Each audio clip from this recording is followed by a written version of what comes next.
1-ാം വാക്യത്തിൽ പറയുന്നു, ആദിയിൽ വചനമുണ്ടായിരുന്നു, വചനം ദൈവത്തോടുകൂടെയായിരുന്നു, വചനം ദൈവമായിരുന്നു.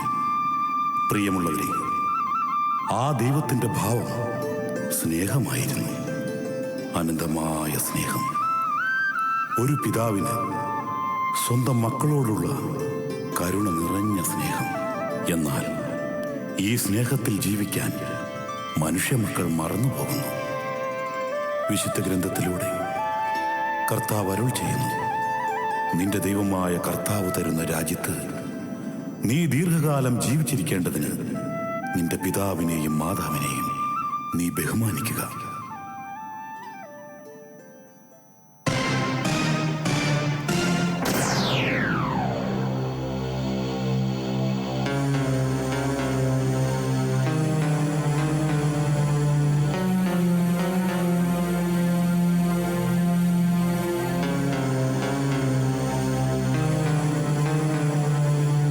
മുതലാളി കുറെ നേരം ആയല്ലോ ടെൻഷൻ അടിച്ച് നടക്കുന്നു. എന്താ കാര്യം? മകൻ ജോസുകുട്ടി വല്ല പ്രശ്നം ഉണ്ടാക്കിയോ? ജോസുകുട്ടി, അവന്റെ പേരിവിടെ മിണ്ടിപ്പോകരുത്. ആണായിട്ടും പെണ്ണായിട്ടും എനിക്ക് ആകെയുള്ളൊരു സന്തതിയാണ് അവൻ. കാരണം ഇന്ന് ഈ സമൂഹത്തിൽ തല ഉയർത്തി നടക്കാൻ പറ്റാത്ത അവസ്ഥയായി. സ്കൂളിൽ പഠിക്കുന്നവനാ. ഇന്ന് കൂട്ടുകാർ കൂടി മദ്യപിച്ച് റോഡിൽ വെച്ച് അടിയുണ്ടാക്കിയെന്ന്. ഇങ്ങനെയായാൽ ഞാൻ എങ്ങനെ തല ഉയർത്തി നടക്കും? അതിന് തലയിൽ ഒരു ഹെൽമെറ്റ് വെച്ചാൽ മതി മുതലാളി. മിണ്ടിപ്പോകരുത്. മനുഷ്യനിവിടെ തലയ്ക്ക് ഭ്രാന്ത് പിടിച്ചിരിക്കുമ്പോഴാ നിന്റെ ഒരു തമാശ. ഒരുപാട് പ്രതീക്ഷയോടെയാ ഞാൻ അവനെ വളർത്തുന്നത്. അതെല്ലാം തകിടം മറിച്ചുകൊണ്ടാ അവന്റെ ഇന്നത്തെ പോക്ക്. അക്കാര്യത്തിൽ എന്റെ മകനെ കണ്ടുപഠിക്കണം. അവൻ 8-ാം ക്ലാസ്സിൽ പഠിക്കുമ്പോ തന്നെ കള്ളു കുടിച്ചെന്റെ കൂമ്പിനിട്ടിടിച്ചില്ലേ? എന്താടോ ഈ കുട്ടികളൊക്കെ ഇങ്ങനെയായി പോയത്? വളർത്തുദോഷം. അടയ്ക്കയായാൽ മടിയിൽ വെക്കാം, അടയ്ക്കാമരമായാലോ അത് വെട്ടി മുതലാളിയുടെ തലയിൽ വെക്കാം. കുട്ടികൾ തല തിരിഞ്ഞു പോയാൽ സമൂഹം മാതാപിതാക്കളെ പഴിചാരൂ. അവന്റെ നശിച്ച കൂട്ടുകെട്ടാണ് ഇതിനെല്ലാം കാരണം. എന്നാ പിന്നെ അവനെ നന്നാക്കണ നേരം കൊണ്ട് അവന്റെ കൂട്ടുകാരെ നന്നാക്കിയ പോരെ? എന്തെല്ലാം തിന്മകളാണ് അവൻ ചെയ്തു കൂട്ടുന്നത്. സ്വന്തം പിതാവിന്റെ പോക്കറ്റിൽ നിന്നും പണം മോഷ്ടിക്കുക, കളവ് പറയുക, മദ്യപിക്കുക, കൂട്ടുകാര് കൂടി തെറ്റായ വഴിയിലൂടെ സഞ്ചരിക്കുക. അവനിവിടെ എന്തിന്റെ കുറവുണ്ടായിരുന്നിട്ടാ? മുതലാളി അതൊന്നും ഓർത്ത് മനസ്സ് വിഷമിക്കണ്ട. മുതലാളിയെ സ്നേഹിക്കുന്ന ഒരു ദൈവമുണ്ടല്ലോ. ആ ദൈവസ്നേഹത്തിന് മുമ്പിൽ എല്ലാം സമർപ്പിച്ചാൽ മതി മുതലാളി.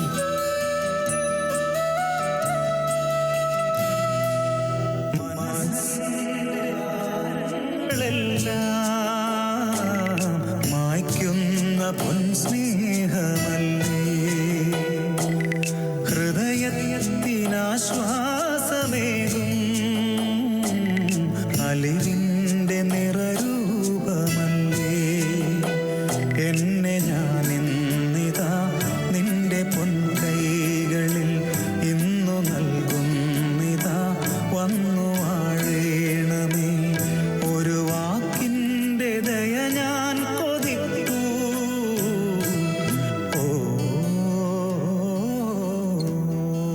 അവനെക്കുറിച്ച് ഓർത്ത് ഞാൻ ആകെ തകർന്നുകൊണ്ടിരിക്കുകയാണോ?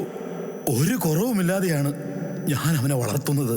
ഇനിയിപ്പോ സുഖസൗകര്യങ്ങൾ കൂടിപ്പോയതിന്റെ ആണോ? വളർന്നു വരുന്ന കുഞ്ഞുങ്ങളല്ലേ മുതലാളി, കുറച്ചൊക്കെ നമ്മൾ ക്ഷമിക്കും സഹിച്ചും നിൽക്കണം. എനിക്കെല്ലാം അറിയാമടോ. ചെറുപ്പം മുതലേ വിശുദ്ധ ഗ്രന്ഥം വായിച്ച് അനുസരിച്ച് വളർന്നവനാണ് ഞാൻ. വിശുദ്ധ ഗ്രന്ഥത്തിൽ എന്നെ സ്പർശിച്ച ഒരു വചനമുണ്ട്. നിന്റെ പുത്രന്മാരെ അച്ചടക്കത്തിൽ വളർത്തുക, ചെറുപ്പം മുതലേ അനുസരണം ശീലിപ്പിക്കുക. എന്റെ പിതാവിൽ നിന്നും ഇങ്ങനെയെല്ലാം പഠിച്ചു വളർന്നവനാണ് ഞാൻ. എന്നിട്ടും എന്റെ മോനെന്താ ഇങ്ങനെയായി പോയത്? മക്കളെക്കുറിച്ചുള്ള ഒരു പിതാവിന്റെ വേദന തനിക്കറിയില്ല. അവനിങ്ങനെ മാതാപിതാക്കളെ അനുസരിക്കാതെ, ഗുരുനാഥന്മാരെ അനുസരിക്കാതെ തെറ്റുകളിൽ നിന്നും തെറ്റുകളിലേക്ക് പോയാൽ അവന്റെ അവസ്ഥ ഒടുവിൽ എന്തായിരിക്കും? മുതലാളി ദേ അവൻ വരുന്നുണ്ട്.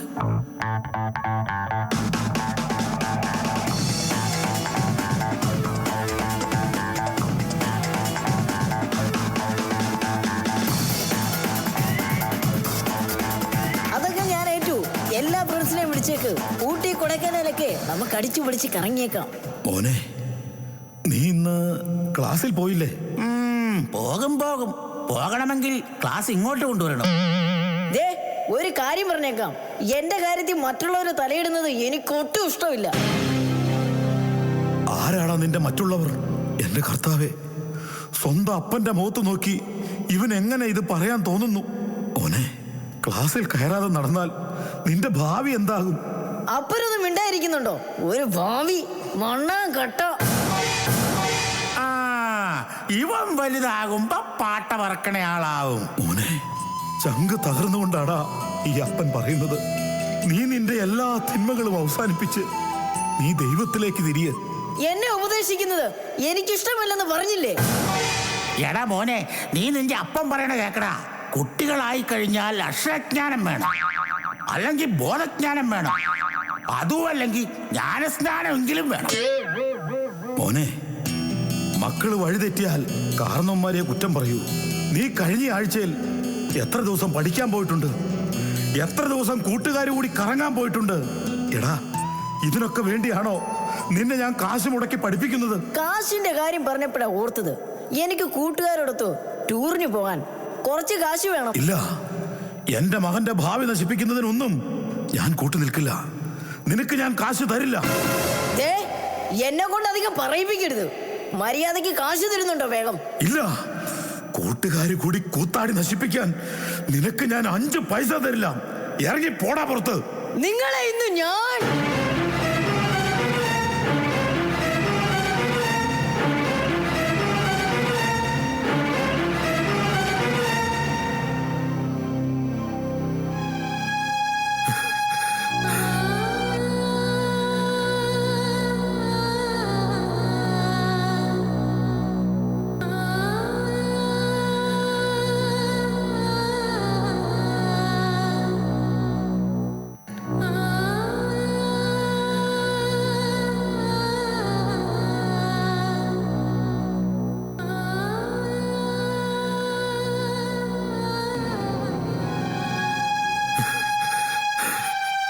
എന്റെ മകൻ എനിക്ക് നേരെ കത്തിയെടുത്തത് കണ്ടില്ലടോ?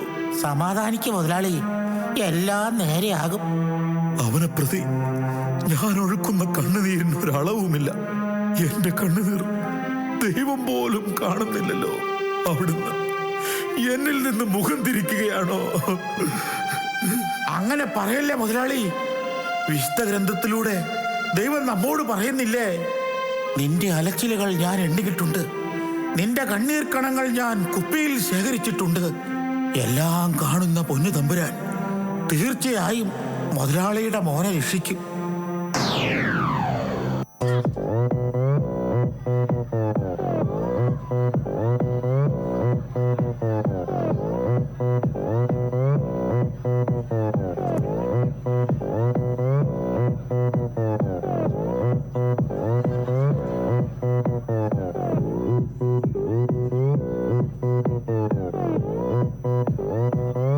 오빤 강남스타일 강남스타일 성숙해 보이지만 놀 땐 노는 여자, 이때다 싶으면 묶었던 머리 푸는 여자, 가렸지만 웬만한 노출보다 야한 여자, 그런 감각적인 여자 나는 선호해. 점잖아 보이지만 놀 땐 노는 선호해. 내가 되면 완전 미쳐버리는 선호해. 근육보다 사상이 올통벌통한 선호해. 그런 선호해. 아름다워 사랑스러워 그래 너, 그래 바로 너. 아름다워 사랑스러워 그래 너, 그래 바로 너. 지금부터 갈 때까지 가볼까. 오빤 강남스타일 ഞാൻ അപ്പൻ്റെ അടുക്കലേ കാശ് ചോദിച്ചപ്പോഴേ അയാൾക്ക് തരാൻ മനസ്സില്ലെന്ന്. അങ്ങനെയാണെങ്കിലേ വീട്ടിൽ കയറാനേ എനിക്കും മനസ്സില്ല. നീ പറഞ്ഞതാ ശരി. അപ്പന്മാരോടൊക്കെ പോയി പണി നോക്കാൻ പറ. ഒരു ഉപദേശം.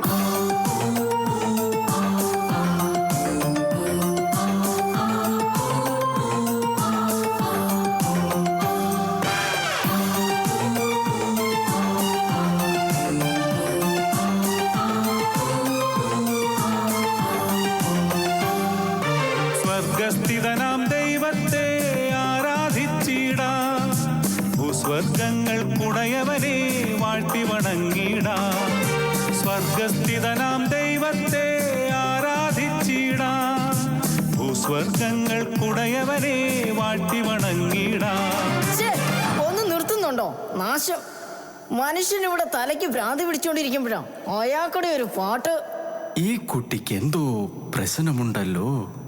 If the spirit of the Lord is in my soul, like David the sinner I will pray.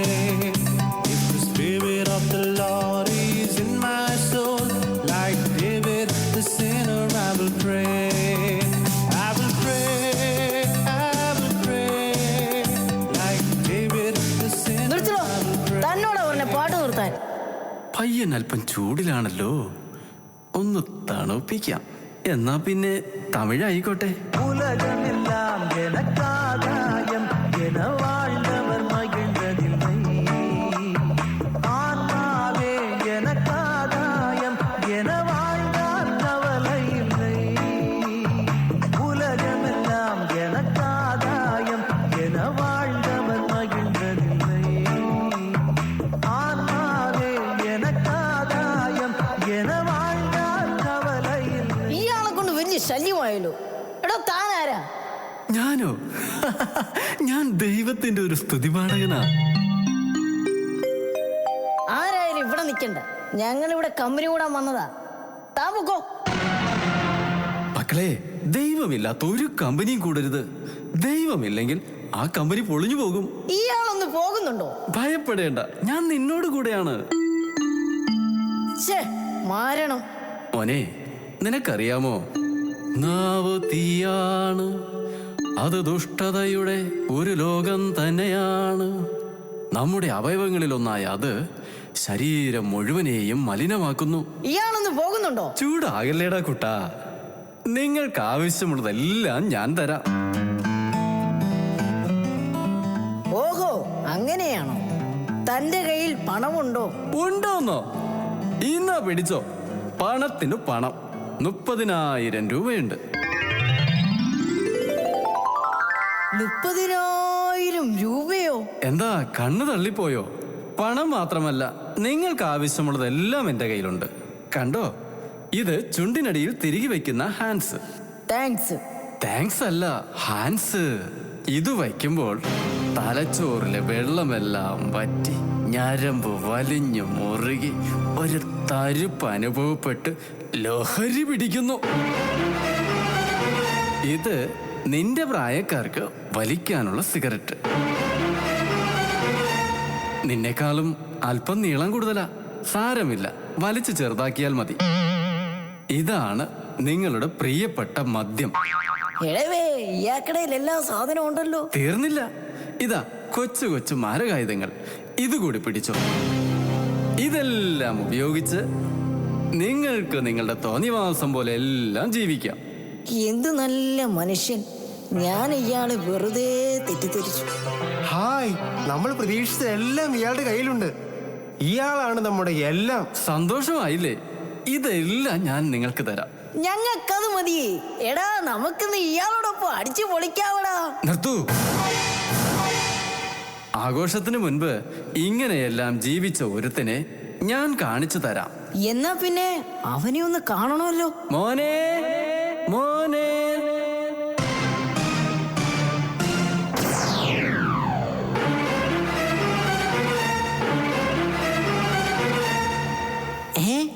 ഇവനെന്താ ഇത് കറുത്ത തുണിയിട്ട് മൂടി വരുന്നത്? ഇവൻ നിങ്ങളെക്കാളും സൗന്ദര്യമുള്ള ഒരുവനാണ്. ഇവന്റെ സൗന്ദര്യം ആരും കാണാതിരിക്കാനാണ് മൂടിയിരിക്കുന്നത്. ഇവൻ ആരുടെ മകനാ? ഇവൻ ലോകത്തിന്റെ മകനാണ്. ജഡത്തിന്റെ ദുരാശ, കണ്ണുകളുടെ ദുരാശ, ജീവിതത്തിന്റെ അഹന്ത, ഇങ്ങനെ ലോകത്തിലുള്ളതൊന്നും പിതാവിൻ്റെതല്ല, പ്രത്യുത ലോകത്തിൻ്റെതാണ്. അതിന്റെ സന്തതിയാണിവൻ. ഇയാള് പറയുന്നൊന്നും എനിക്ക് മനസ്സിലാകുന്നില്ലല്ലോ. മനസ്സിലാക്കി തരാം. കുഞ്ഞുനാളിലെ സ്നേഹവും വാത്സല്യവും നൽകി ഇവനെ ഇവന്റെ മാതാപിതാക്കൾ വളർത്തി വലുതാക്കി. ലോകം അറിഞ്ഞു തുടങ്ങിയപ്പോൾ, ലോകത്തെ അറിഞ്ഞു തുടങ്ങിയപ്പോൾ ഇവൻ ദൈവത്തെ മറക്കാൻ തുടങ്ങി. പഠിക്കുമ്പോൾ സ്വന്തം പിതാവിനെ തല്ലി, അമ്മയെ ചവിട്ടി വീഴ്ത്തി, മാതാപിതാക്കന്മാരെ ബഹുമാനിക്കണം എന്ന കൽപ്പന ലംഘിച്ചു. പിന്നെ കാശിനു വേണ്ടി മോഷണം തുടങ്ങി. നാട്ടിലും വീട്ടിലും കള്ളനായി മാറി. ദേഷ്യവും വിരോധവും പകയും കൂടപ്പിറപ്പായി മാറിയപ്പോൾ നാട്ടിൽ ഇവന്റെ പേരിൽ ധാരാളം കേസുകളുണ്ടായി. അങ്ങനെ പോലീസിന്റെ നോട്ടപ്പുള്ളിയായി. അമ്പട കേമ, ഇവനാളും മിടുക്കനാണല്ലോ. ഇതിനിടയിൽ മദ്യപിക്കുക, പുകവലിക്കുക, ചീത്ത സിനിമകൾ കാണുക തുടങ്ങിയ തിന്മകളെല്ലാം ഇവനിൽ തഴച്ചു വളർന്നു.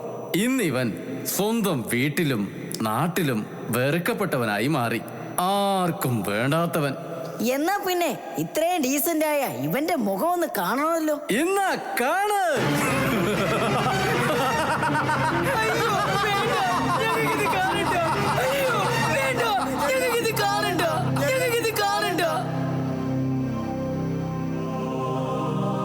ഉറ്റവരും ഉടയവരും ഉപേക്ഷിച്ച ഇവന്റെ രക്ഷയ്ക്കായി ഇനി ഒരാൾ മാത്രമേയുള്ളൂ, ദൈവം. കാൽവരി കുരിശിൽ യാഗമായി മാറിയ യേശു. ഇവനെ എനിക്കൊരു സാക്ഷിയാക്കണം. നന്മയിലേക്ക് നയിക്കാൻ അന്ധകാര ശക്തിയുടെ പിന്നാലെ പായുന്ന കൂട്ടുകാർക്ക് വേണ്ടി ഇവനെ എനിക്ക് സാക്ഷിയാക്കണം. നന്മയിലേക്ക് നയിക്കാൻ പ്രചോദനമേകുന്ന സാക്ഷി, ദൈവത്തിന്റെ സാക്ഷി. If the Spirit of the Lord is in my soul, like David the sinner, I will pray, I will pray, I will pray. Like David the sinner, I will pray.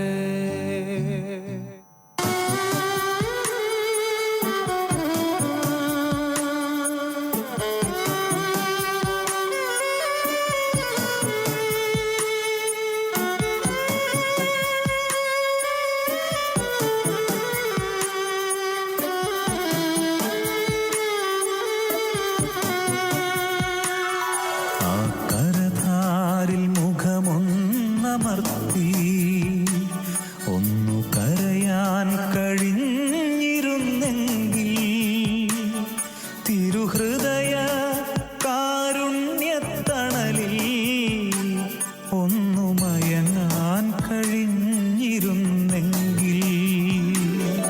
ആ കരധാരിൽ മുഖമൊന്നമർത്തി ഒന്നു കരയാൻ കഴിഞ്ഞിരുന്നെങ്കിൽ തിരുഹൃദയ കാരുണ്യത്തണലിൽ ഒന്നു മയങ്ങാൻ കഴിഞ്ഞിരുന്നെങ്കിൽ.